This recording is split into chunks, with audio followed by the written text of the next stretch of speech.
Now, now, a lot of you may be wondering, what are these non-superheroes that call themselves superheroes possibly doing to affect the Vietnam War? There is one actual superhero in this story, Dr. Manhattan. I'm just trying to real quickly lay out the basics of the Watchmen universe.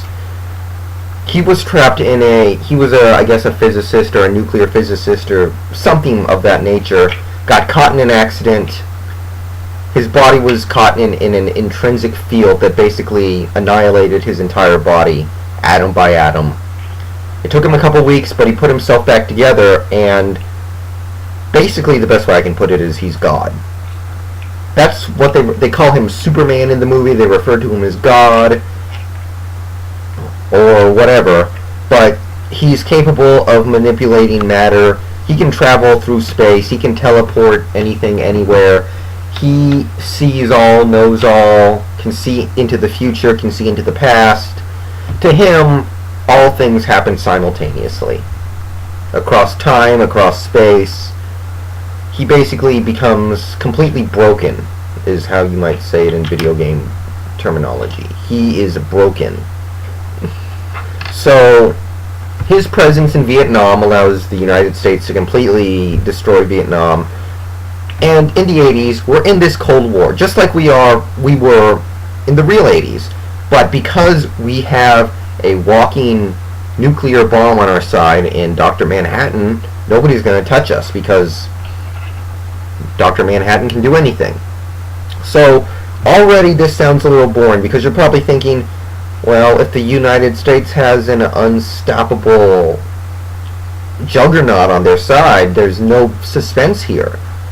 The suspense is largely created because Dr. Manhattan is so powerful, so invincible, and sees things on such a grand scale, he begins to not care about humanity. He begins to view the existence of human life, and, also that of the United States, because the United States is just a subset of human life, as insignificant. And over the years, he's begun to think more and more. He's thinking to himself, why do I even care if these guys blow each other up with nukes and destroy this entire planet? What does it matter? Because he sees things on such a great scale, a universal scale, he can't relate to us anymore. So that's one thing. That's one thing that generates interest here. Anyway, even though Dr. Manhattan is for all means broken, it's like if you're playing a video game and you turn on the invincibility codes and the infinite ammo codes, that's Dr. Manhattan.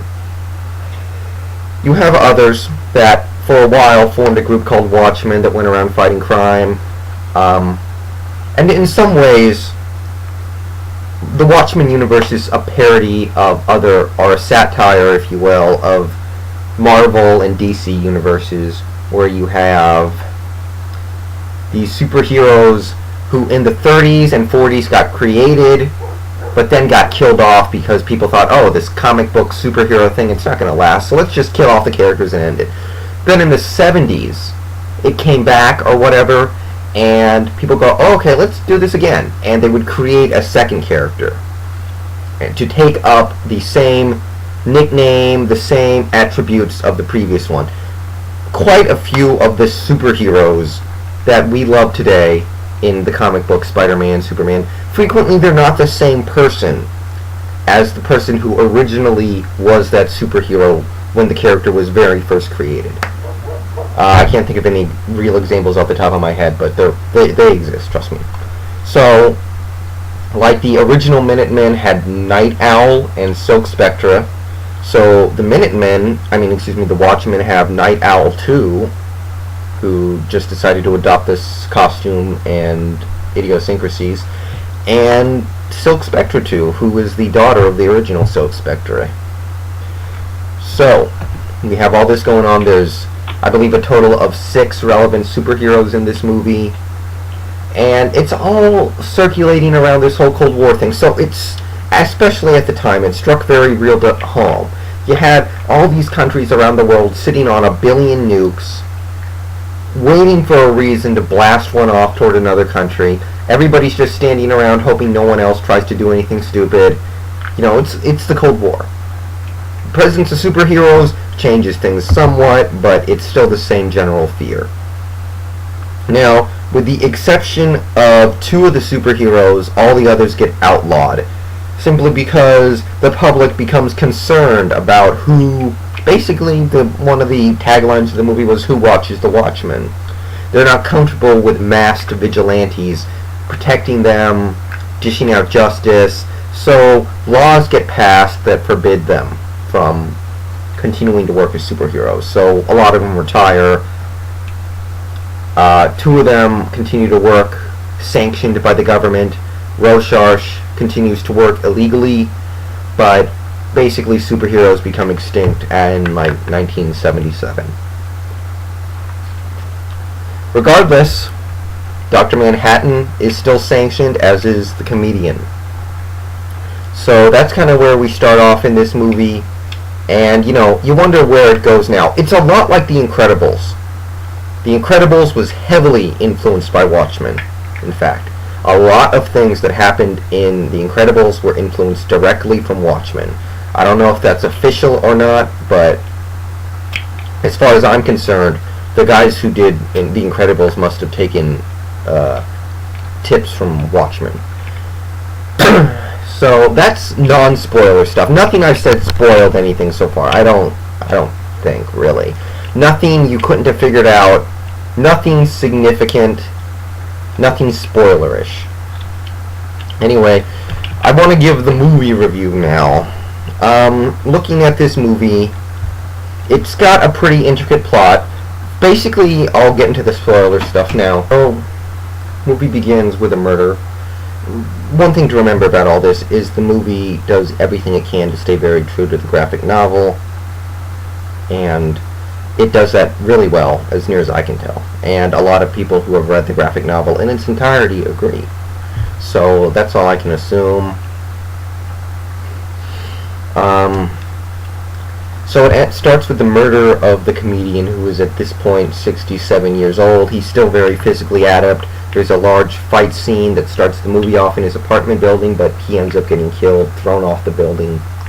And that's what kickstarts our story. So Rorschach, one of the superheroes, the illegally active superhero, becomes paranoid at this, wondering why he was killed, because there's no clear motivation for it, and it would take a man of immense strength or to actually throw a man like the comedian off a building, like what happened. So there becomes this entire exploration of why he died, who killed him, as further attempts are made on the lives of current and past super costumed heroes. And this conspiracy slowly begins to get uncovered. Dr. Manhattan begins to lose interest in humanity and considers leaving the planet for good and simply letting everybody rot in their own nuclear war, thinking maybe I should not care anymore. And I'm not going to give away the direct ending and stuff, but a lot of it is like that. And one of the things about Watchmen that you should know is there's no hero and there's no villain. If you go into this movie with a particular mindset, you may come out thinking that guy was the hero, that guy was the villain.